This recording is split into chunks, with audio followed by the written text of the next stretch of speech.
고3 학생이 수업 도중에 교사를 폭행한 사건 충격을 줬었죠. 얼마 전에 저희도 전해드렸습니다. 그런데 이 사건 이후에 학교에서 학생들에게 이런 내용을 공지했습니다.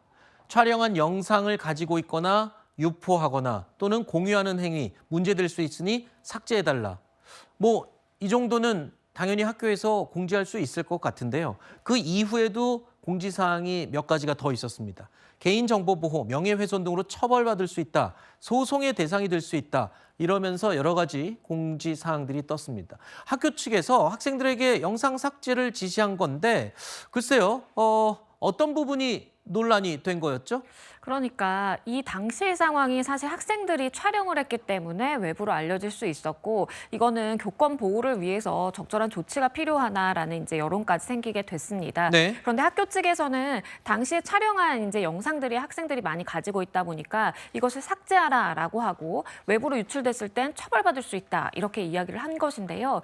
법적으로 보자면 사실은 이런 처벌 가능성은 낮다라고 보는 것이 맞습니다. 네. 왜냐하면 타인의 이제 얼굴이 들어간 그러한 촬영물이기 때문에 초상권 침해라든지 여러 가지 개인정보 보호의 문제를 거론할 수는 있겠지만 이것이 공익적인 목적이 있고 제보의 목적으로 촬영된 것이다라고 한다면 아하. 사실 이 부분에 대해 처벌받지는 않거든요. 오히려 이것이 학생 인권조례에 위반될 수 있다라고 지적이 있고요. 물론 학교 측에서 이러한 조치라든지 이제 문자 메시지를 발송한 것은 해당 교사가 굉장히 피해 트라우마를 호소하고 있는 상황이고 웬만하면 본인이 이러한 모습이 언론에 나오지 않았으면 좋겠다라고 이야기를 하는 상황이기 때문에 학교 측에서 이런 문자 발송을 한 것이다라는 입장을 밝혔습니다. 네.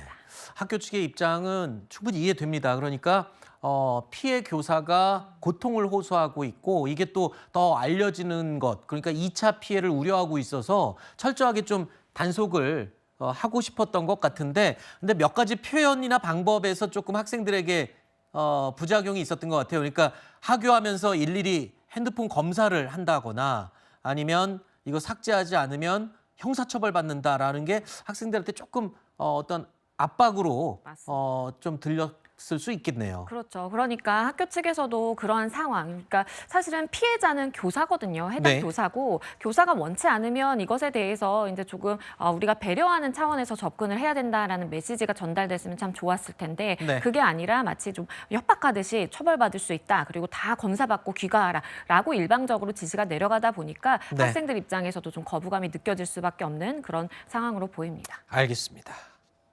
어쨌든 교사 입장에서는 트라우마가 큰 사건인데 경찰도 이 사건, 이 폭행 사건은 공식 조사에 착수했다고요? 그렇죠. 굉장히 엄중한 사항으로 보고 지금 수사 대상에 올라 있는 상황이고요. 해당 교사는 말씀드린 것처럼 이것이 좀 외부에 알려진다라든지 아니면 수사까지 이르기는 원치 않았다라고 합니다. 하지만 이것은 명백하게 폭행이 발생한 상황이고 피해 교사가 실제 이제 상해 내지는 피해를 입은 상황이기 때문에 일단 입건해서 조사 중인 상황이고요. 이런 형사처벌과 별도로 교권보호위원회도 따로 4월 말경에 열릴 예정입니다.